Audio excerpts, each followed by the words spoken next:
Good morning, everyone. Our today's lecture is on the seam welding. That is the working principle of seam welding, advantages, disadvantage, and the application of seam welding. Then, firstly, in the diagram.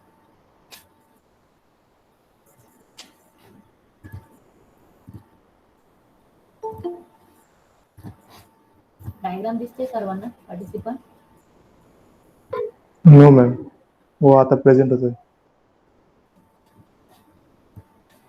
Okay. Diagram is clearly visible to all of you, हो ma'am. participant. Okay. In the seam welding, there is a two wheel electrode.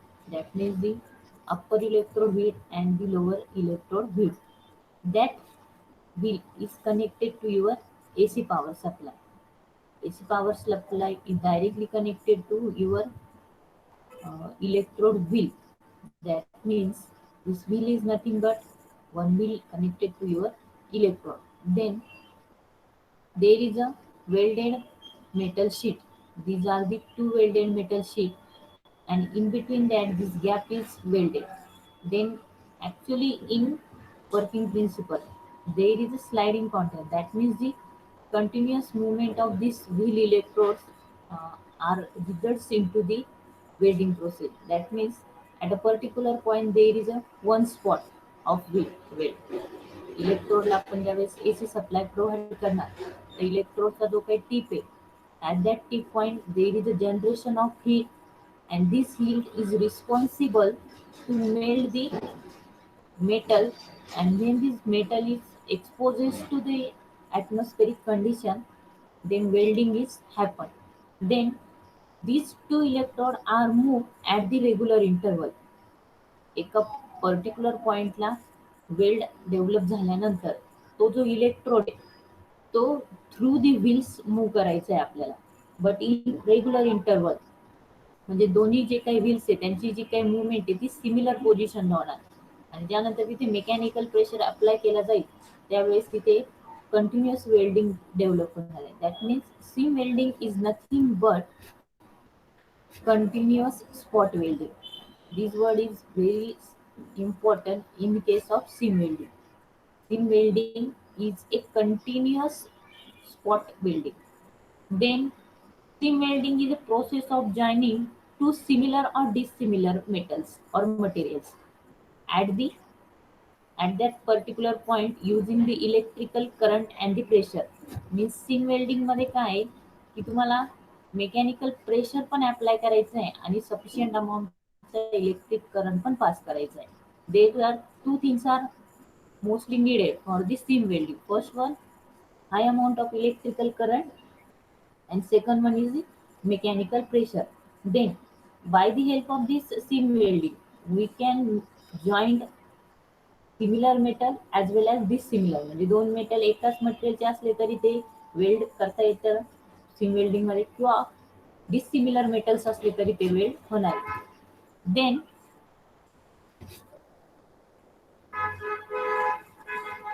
Generally ही जी काही methods आहे seam वेल्डिंगची, the process is mostly use on the metal since they conduct the electricity easily and can sustain relatively high pressure. म्हणजे अशा मटेरियलवरती आपण किंवा मेटलवरती ही process implement करतो की जो इझिली इलेक्ट्रिसिटीला कंडक्ट करणार अँड सेकंडली हाय प्रेशरला पण सस्टेन राहणार. नाहीतर एखादा मेटल असा असेल की त्याच्यावरती मेकॅनिकल हाय प्रेशर जर डेव्हलप केला तर तो ब्रेक होऊ शकतो. तर ह्या मेटल सीम वेल्डिंगमध्ये आपण एक प्रिकॉशन घेणार की मेटल असा चॉईस करणार की it is conduct the electricity as well as it sustain with the high pressure. High प्रेशरला पण सस्टेन झालं पाहिजे. Clear participant related to seam welding. हो ma'am. Then next one, advantage.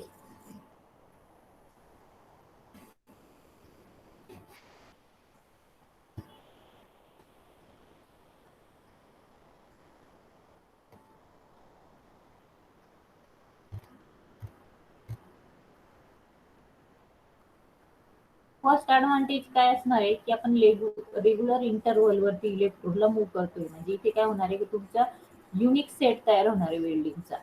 Resistance seam welding has a unique set of metal, म्हणजे एक uniform welding याच्या through काय होणार आहे, डेव्हलप होणार आहे. हा त्याचा फर्स्ट ऍडव्हान्टेज आहे. Then second one is the fast weld process. Continuous जर आपण व्हील थ्रू जर मोठा तुमचा इलेक्ट्रो हे असेल मेटल आणि त्याला वेल्ड करायचं असेल तर व्हील थ्रू आपण एकदम फास्टली त्याला वेल्ड करू शकतो. First one, it is a very fast process of welding.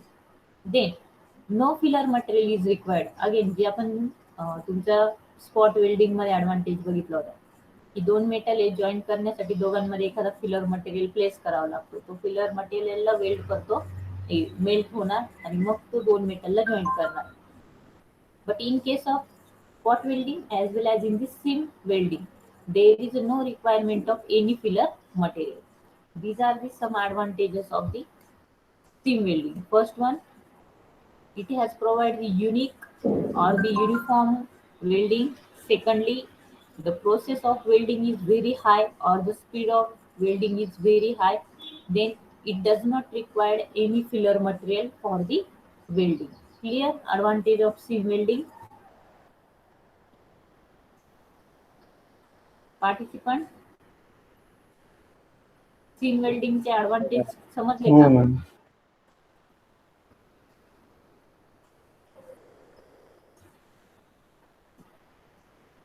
Then याचा डिसएडव्हान्टेज एक आहे. Suppose there is a no roller और व्हील. सपोज रोलर आणि व्हीलचे जे काही पार्ट्स आहेत ते जर प्रॉपरली अलाइन नसले तर तिथे युनिफॉर्म वेल्डिंग ही ऑप्टेन होणार नाही. मग तिथे ते लिमिटेड वेल्ड लाईन्स मीन्स काय, there is a need some precaution related to your व्हीलच्या रिलेटेड जी काही मुवमेंट होणार आहे त्यासाठीची जी काही प्रिकॉशन आहे की तो व्हील्स असणार आहे ते प्रॉपरली कनेक्टेड पाहिजे, तरच ती जी काही सीम वेल्डिंग आहे ती युनिफॉर्म मध्ये डेव्हलप होणार. हा त्याचा मेन डिसएडव्हान्टेज आहे.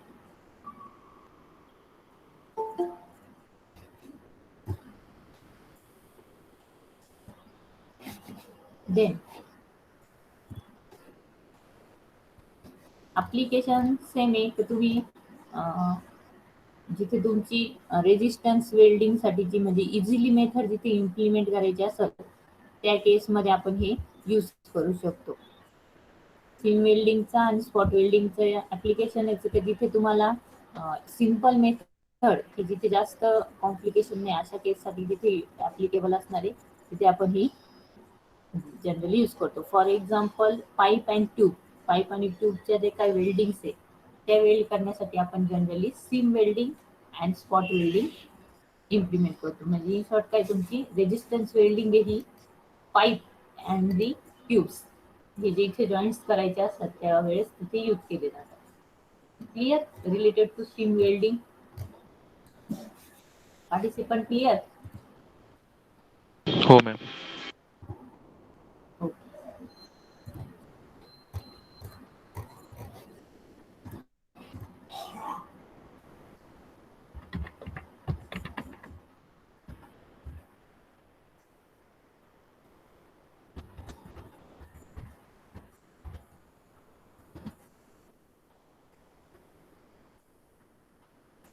Then next one is your projection welding.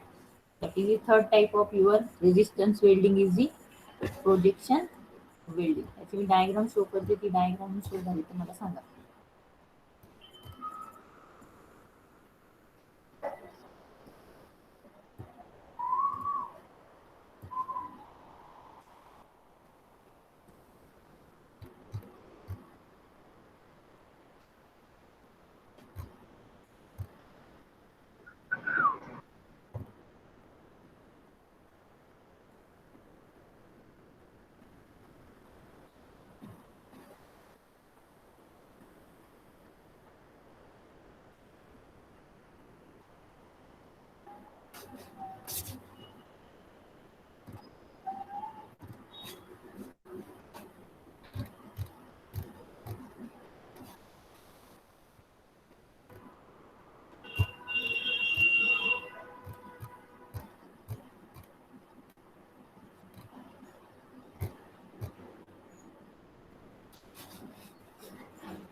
Diagram दिसते स्टुडंट?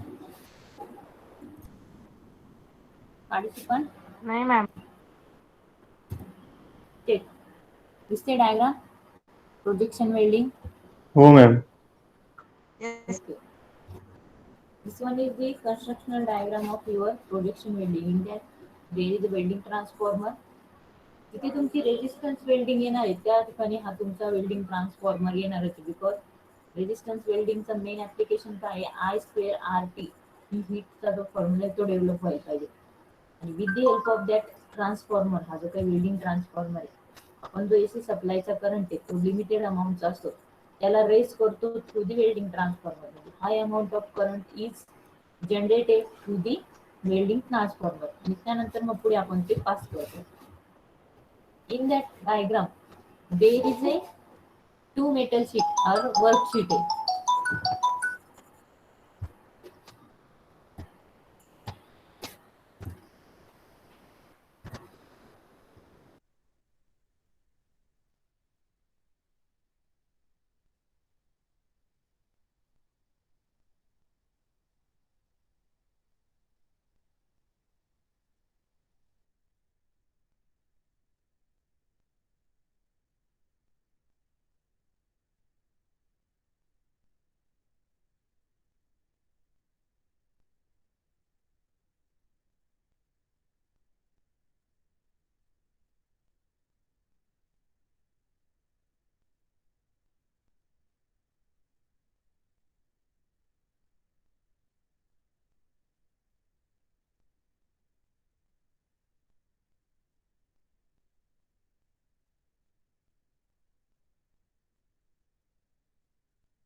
Participant, आवाज येतोय? हो ma'am. Okay. In this diagram, there is a two electrodes. That is the lower electrode, and this one is the upper electrode. This one is the upper electrode, and this one is the lower electrode. Then these two, या दोघां मिळून जो काही मेटलचा जो काही part तयार झालेला आहे तो ऍज अ वर्क पीस म्हणून ऍक्ट होणार आहे. In that projection welding same principle applicable आहे. एसी सप्लाय प्रोव्हाइड करणार, through that AC supply transformer generate the high amount of current, and when this high amount of current is pass to this electrode, म्हणजे हा जो upper इलेक्ट्रोडचा part आहे तो connected आहे आणि lower इलेक्ट्रोडचा. Then as a result of this there is a projection of welding. म्हणजे हे जे पार्ट दिसत आहे ते काय प्रोजेक्शन आहे, म्हणजे तुमच्या वेल्डिंग वरती समथिंग काहीतरी अशा स्पाइक्स मध्ये वेल्डिंग डेव्हलप होणार आहे. म्हणजे एकदम युनिफॉर्म किंवा रेग्युलेटेड जो काही सरफेस असेल तो जनरेट न होता तिथे काहीतरी असे प्रोजेक्शन डेव्हलप होतात. प्रोजेक्शन वेल्डिंगचा मेन म्हणजे जिथे कुठे असं ऍप्लिकेशन असेल की तुमचा जो काही मेटल आहे तो या फॉर्मॅटमध्ये म्हणजे प्रोजेक्शनच्या फॉर्मॅटमध्ये आपल्याला वेल्ड करायचा आहे, तर तिथे तुमची ही प्रोजेक्शन वेल्डिंग अप्लाय केली जाते. Clear participant? Yes, The ma'am. resistance projection welding is a form of resistance welding. म्हणजे resistance welding चा टाइप आहे where electricity force and weld time are concentrated on the rays projection across the surface. म्हणजे purposely आपल्याला तिथे काय करायचं आहे, एका त्या सरफेसवरती प्रोजेक्शन डेव्हलप करायचे through the electricity, then force and weld time. म्हणजे हे तिन्ही मॅनेज करायचे, electricity, mechanical force and the weld time. And main concentration कशावरती आहे, raise on projection across the surface. म्हणजे जो काही सरफेस असेल इथे दिसते बघा डायग्राम मध्ये, हा जो प्रोजेक्शन आहे सरफेसचा, या सरफेस वरती हे प्रोजेक्शन आपल्याला डेव्हलप करायचे. It is our main application. Clear? Yes, ma'am. Okay. मग जनरली याचा ऍप्लिकेशन कुठे असणार आहे, this projection welding is generally use for the weld using the thicker materials than the thinner metal piece. म्हणजे जे जे असे मोठे थिक मटेरियल्स असतात की त्याची वेल्डिंग प्रोसेस करायची, तर त्यासाठी आपण तिथे हे या टाईपची जी काही प्रोजेक्शन वेल्डिंग आहे ती यूज करतो. Generally it is use in electrical, automotive and construction in industry. म्हणजे जिथं ऑटोमोबाईल्स असतात, इलेक्ट्रिकलच्या इंडस्ट्री असतात किंवा कन्स्ट्रक्शन वगैरे जनरली जे काही मोठे कन्स्ट्रक्शन असतात की पर्टिक्युलर काही ॲप्लिकेशनसाठी आपल्याला वेल्डिंगमधले काहीतरी प्रोजेक्शन्स आणायचे असतात आणि मग तिथे आपली ही रेजिस्टन्स प्रोजेक्शन वेल्डिंग यूज केली जाते. Clear related about the projection welding? Clear participant? Yes, ma'am.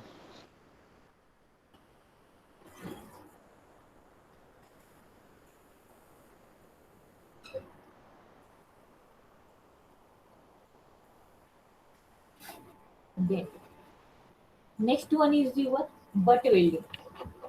Resistance butt welding. Butt welding means काय, आता इथे जसं प्रोजेक्शन वेल्डिंग नेम त्याच्या नेममध्येच इट सेल्फ मेन्शन होतं की काहीतरी प्रोजेक्शन तुम्हाला त्या सरफेसवरती डेव्हलप करायचे.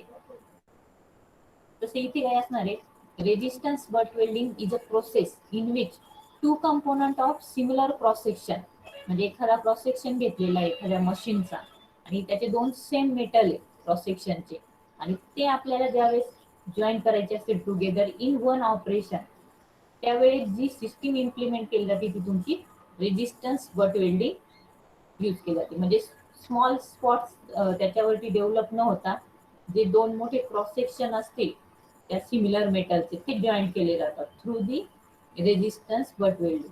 Resistance butt welding is a process in which two component of similar cross section, हा वर्ड फार महत्वाचा आहे, two component of similar cross section can be joined together in one operation. म्हणजे एकाच मेटल एकाच शीट वरती ते सिमिलर क्रॉस सेक्शनचे जे काही मटेरियल असेल तो प्लेस केला म्हणजे एकाच याच्यामध्ये जॉईन केला जातो आणि त्याच्यावर मेन काय आहे की जे काही आपण स्मॉल स्पॉट म्हणजे जे पहिलं आपण केस बघितली होती स्पॉट वेल्डिंग, तर तशी स्पॉट न येता डायरेक्ट कंटिन्युअस तुमचा एकच जॉईंट तिथे डेव्हलप होतो. क्लिअर? मेनली याचं ऍप्लिकेशन कुठे आहे या वेल्डिंगचं, welding of the wires and rod with small diameter measurement. ज्याचे डायमीटर स्मॉल असतात, जे वायर्स आणि रॉड असतात त्यांना वेल्ड करायचं असेल तर त्या ठिकाणी आपण रेजिस्टन्स बट वेल्डिंग यूज करतो. क्लिअर? समजलं का? मेन वर्ड एवढाच आहे, रेजिस्टन्स बट वेल्डिंग. जर तुम्हाला विचारलं गेलं याची काही प्रॉपरली डायग्राम नाही तर एवढंच लक्षात ठेवायचे का सिमिलर क्रॉस सेक्शन आहे, म्हणजे एखाद्या मेटल आपण असं कुठल्या तरी सेक्शनला कट केलंय आणि त्याचे दोन क्रॉस सेक्शनल सेक्शन क्रिएट झाले आणि त्यांना परत आपल्याला जॉईन करायचं असेल म्हणजे अनादर वेने, तर मग तिथे आपण रेजिस्टन्स बट वेल्डिंग अप्लाय करणार. क्लिअर? Yes, ma'am. समजले पार्टिसिपंट? समजलं का स्टुडंट? हो रेडी मॅम. करा. ओके. आणि तुम्हाला एक ठीक आहे संपलं लेक्चरचे आपलं हे झालं का मग सांगते. Then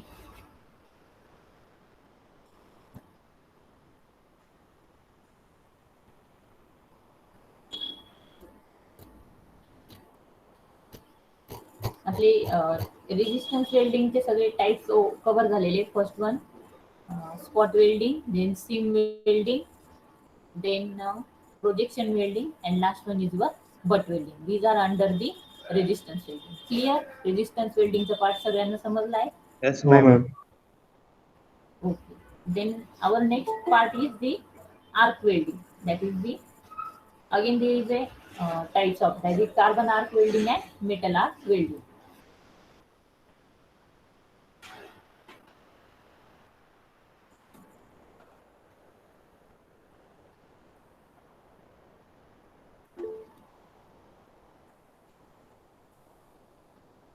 First, tell me the definition of arc welding. What is mean by arc or arc welding? Participants. Arc welding is the one process in that there is a two types. First one metal arc and carbon arc. Then tell me, एकदम easy concept है as compared to your resistance welding. Arc welding is very simple concept and its type is also very simple. म्हणजे त्याचे जे types वगैरे पण दिले ते पण खूप सिंपल आहे, डायग्राम पण इझी. कोण सांगतं ऍक्च्युअल काय वर्किंग प्रिन्सिपल होत असेल आर्क वेल्डिंग Is मध्ये? welding heat. हा बोला, कोण बोलते? बोला पार्टिसिपंट.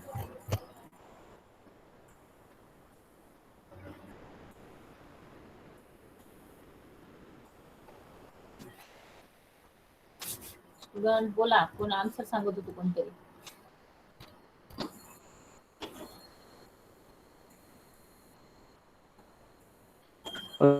मॅम 2 मेटलला जोडण्यासाठी आर्टिफिशियल प्रोसेस असते ज्याच्यामध्ये इलेक्ट्रिसिटी यूज होते. हा, पण मग आर्क वर्ड तिथे आलाय ना, आर्क.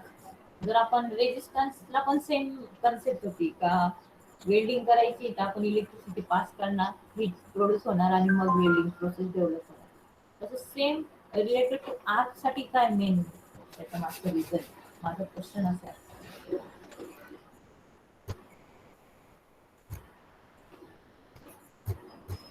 ओके, ठीक आहे, listen. There is a main. हा बरं, ठीक आहे, सांगा कोण सांगताय.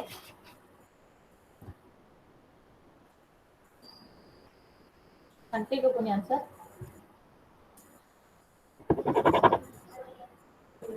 पार्टिसिपंट आन्सर सांगताय का कोणी. लिसन carefully. In the arc welding, there is a generation of arc. It's a very important thing. Arc welding, arc production means what? When the two electrodes are suddenly separated from each other. दोन electrode आहे ते आपण close पोझिशनला ठेवले आणि ते suddenly something डिस्टन्सनी आपण separate केले आणि त्यानंतर त्याला काय दिलं आपण, इलेक्ट्रिक सप्लाय प्रोव्हाइड केला. इलेक्ट्रिक सप्लाय प्रोव्हाइड केल्यानंतर त्या दोन इलेक्ट्रोडच्या मध्ये जो काही एअर गॅप असतो त्याचं आयोनायझेशन होतं. Ionization means what? There is a generation of ions and electrons. And जो काही इलेक्ट्रॉन्स क्रिएट झाले त्यांना एक कंटिन्युअस फ्लो भेटतो आणि तो continuous flow is nothing but your arc. दोन इलेक्ट्रॉनच्या मधल्या एअरचं आयोनायझेशन होऊन जी काही करंट ऑर स्पार्क प्रोड्यूस होता त्याला आपण आर्क म्हणतो. And that arc is Wien use for the your production of heat, and that heat again further utilized to melt the metal.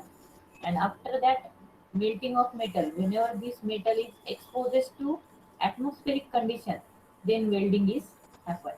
म्हणजे सिंपल लँग्वेज मध्ये काय आहे, एअरचं आयोनायझेशन होणार. ज्या केसमध्ये एअरचं आयोनायझेशन झालं तर तिथे आर्क प्रोड्यूस होतो. आर्क प्रोड्यूस झाला की तिथे जी काही हीट डेव्हलप होते आर्क मुळे ती आपण एखादा मेटल मेल्ट करण्यासाठी यूज करतो.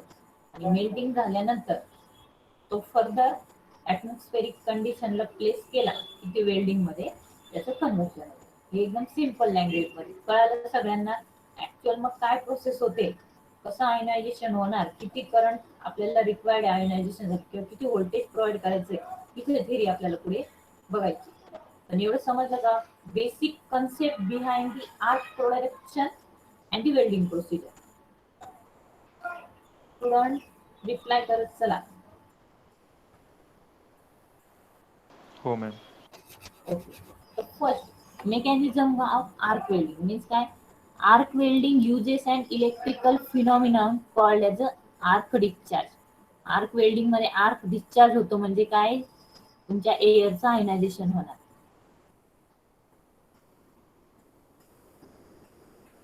When the sufficient voltage is applied to the specially separated electrode, then when it is gradually increased, then air ionization is finally breaks the current and flow between the electrode.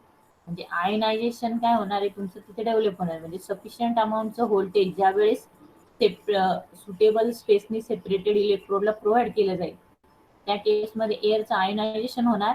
And as a result of this ionization, there is a flow of current between the electrode, and that current is responsible to produce the high amount of heat. And this generated high amount of heat then is called further produces the or firstly uh, when this current flow through the electrode, it is in the form of arc, and this arc is responsible for the production of heat. And further this is heat is utilized to melt the metal, and after that there is a process of welding. Clear? समजलं का basic principle? Yes ma'am. Okay. Generally the output of arc or the output current हा generally जे आर्कची procedure आहे त्याच्यामध्ये 5 to 1000 ampere एवढं तुमचा current develop होतो. म्हणजे 5 अँपियर पासून 1000 अँपियरचा करंट हा तिथे जनरेट होणार. Then output voltage is about 8 to 40 volt. म्हणजे 8 to 40 व्होल्ट एवढं जर तुम्ही तिथे व्होल्टेज सप्लाय मेंटेन केला तर तुमचा तो करंट थोडा प्रोड्यूस होणार. Then temperature of arc is about 5000 degree Celsius to 20,000 degree Celsius. म्हणजे 5000 ते 20,000 एवढा अमाऊंटची जी काही हीट आहे ती याच्या थ्रू जनरेट होणार. आणि मग ती जनरेट झालेली तुमचं जे काही टेम्परेचर आहे ते तुमचं फर्दर प्रोसेससाठी युटिलाइज होणार. मग याच्या अगेन्स्ट 2 टाइप्स आहे. First one is your metal arc and second one is your carbon arc. तर इथपर्यंत समजलंय का सर्वांना? हो मॅम.